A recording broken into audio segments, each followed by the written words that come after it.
The National Electrical Code, or NEC, does not mandate three-way switches or switched outlets in every room. However, it emphasizes adequate lighting in all rooms. Concerning the kitchen with two entry points, it's reasonable to anticipate a three-way switch setup. This allows turning the light on or off from either entrance.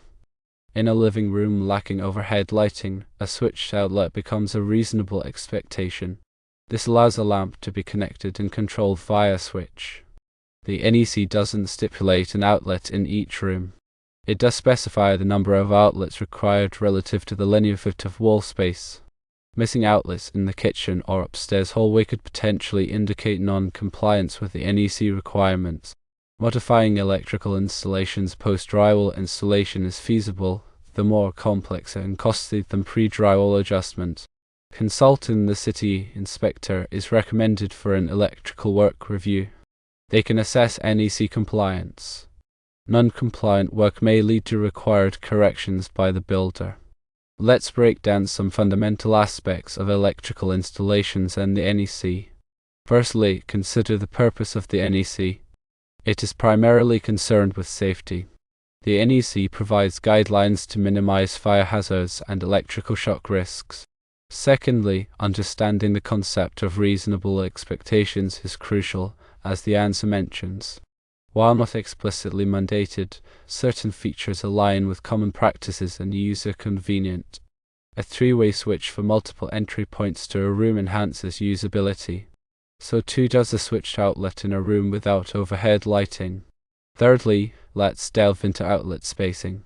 The NEC specifies spacing requirements to ensure convenient access to power.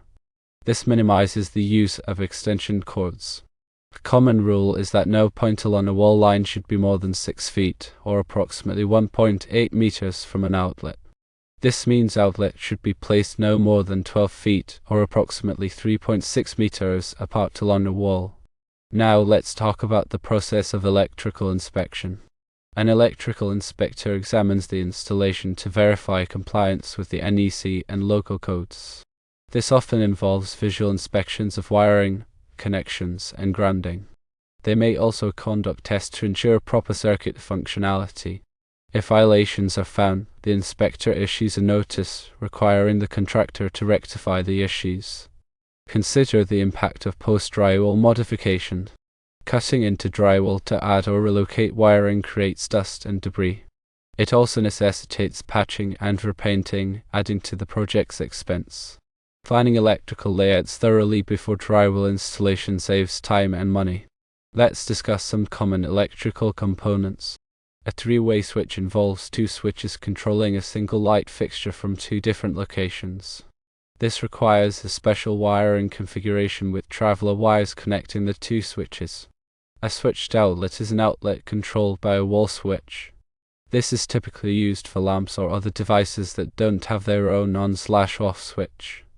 Outlets themselves come in various types, including standard duplex outlets, ground fault circuit interrupter, or GFCI outlets, and arc fault circuit interrupter, or FSI outlets. GFCI outlets are required in wet locations like bathrooms and kitchens. FSI outlets are designed to protect against arc faults, which can cause fires. Wiring is another important aspect. The type of wire used depends on the application and local codes. Non-metallic sheath cable, or NM cable, also known as Romex, is commonly used for residential wiring. Individual conductors are often used in conduit for more protection. Wire gauge refers to the size of the wire. The appropriate gauge depends on the current carrying capacity required for the circuit. Higher amperage circuits require thicker wires. Grounding is essential for safety. It provides a path for fault current to flow back to the source, tripping a circuit breaker and preventing electrical shock. All outlets and appliances should be properly grounded. Circuit breakers protect circuits from overloads and short circuits. When the current exceeds the breaker's rating, the breaker trips, interrupting the circuit. Different types of breakers are available for different applications, including standard breakers, GFCI breakers, and FSI breakers. Electrical panels, also known as breaker boxes, house circuit breakers and serve as the distribution point for electricity in the home. The panel should be properly sized to accommodate the number of circuits required. Now let's delve deeper into the NEC. The NEC is updated every 3 years. It's important to consult the latest edition for the most current requirements. The NEC is organized into chapters, articles, and sections. Each section addresses a specific aspect of electrical installations. Article 210 covers branch circuits, which are the circuits that supply power to outlets and lighting. Article 220 covers branch circuit, feeder, and service calculations, which determine the size of conductors and overcurrent protection. Article 250 covers grounding and bonding. Article 300 covers general wiring methods. Article 310 covers conductors for general wiring. When planning an electrical installation, it's important to consider the load requirements. The load is the amount of electricity that a circuit or appliance will draw. This is measured in amps. The circuit must be sized to handle the load without overheating. For example, a typical 15 amp circuit can handle a load of up to 1800 volt amps. Volt amps is calculated by multiplying the voltage by the amperage. In a 120 volt circuit, 15 amps times 120 volts equals 1800 volt amps. It's also important to consider voltage drop. Voltage drop occurs when the voltage at the end of a circuit is lower than the voltage at the source. This can be caused by long wire runs or undersized wires. Voltage drop can cause appliances to operate inefficiently or not at all. To minimize voltage drop, use the correct wire size and avoid long circuit runs. Let's discuss some common electrical mistakes to avoid. Overloading circuits is a common mistake. This can cause the circuit breaker to trip or, in severe cases, start a fire. Always ensure that the circuit is properly sized for the load. Another common mistake is using the wrong type of wire. Different types of wire are designed for different applications. Using the wrong type of wire can be dangerous. Make sure to use the appropriate wire for the specific application. Improper grounding is another serious mistake. Grounding is essential for safety. Make sure that all outlets and appliances are properly grounded. Ignoring local codes is also a common mistake. Local codes may have additional requirements beyond the NEC. Always check with the local building department to ensure compliance with all applicable codes. When working with electricity, safety is paramount.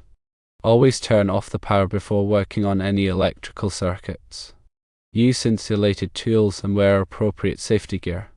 If you are not comfortable working with electricity, hire a qualified electrician. Now let's talk about specific examples related to the original scenario. The absence of a three-way switch in the kitchen with 2 entrances can be seen as a usability issue, even if it's not a strict NEC violation. It's a reasonable expectation for convenient control of the lighting. The lack of a switched outlet in the living room without overhead lighting presents a similar issue. It forces reliance on lamps with individual switches, which can be inconvenient. The missing outlets in the kitchen and upstairs hallway should be evaluated based on the linear foot rule. Measure the wall space and compare it to the NEC guidelines for outlet spacing. If the spacing exceeds the allowable limits, it's a code violation. Remember that the inspector has the final say on code compliance. They will consider the specific circumstances and interpret the code based on their expertise. Be prepared to discuss your concerns with the inspector and provide documentation such as the electrical plan and any relevant code sections. If the inspector finds violations, they will issue a notice to the builder requiring them to make the necessary corrections.